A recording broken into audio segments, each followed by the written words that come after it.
রমজানকে সামনে রেখে অতিরিক্ত মুনাফাকারী ব্যবসায়ীদের প্রশ্রয় না দেওয়ার ঘোষণা দিয়েছেন যশোর চেম্বার অব কমার্সের নেতারা। যশোর চেম্বার অব কমার্সের উদ্যোগে নিজস্ব কার্যালয়ে এক সংবাদ সম্মেলনে তারা এই ঘোষণা দেন। সংবাদ সম্মেলনে বাজার মনিটরিংয়ের জন্য ব্যবসায়ী নেতাদের নিয়ে কমিটি গঠনেরও ঘোষণা দিয়েছেন তারা।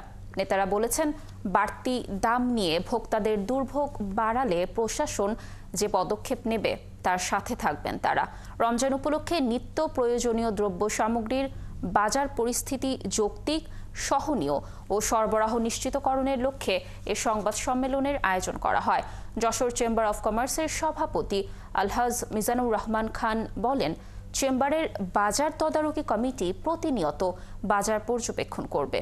ব্যবসায়ীদের পণ্যের অতিরিক্ত মূল্য না নিতে ও নকল ভেজাল পণ্য বিক্রি না করতে উৎসাহিত করা হবে। আমরা একটা বাজার মনিটরিং কমিটি তদারকি কমিটি আমরা করব।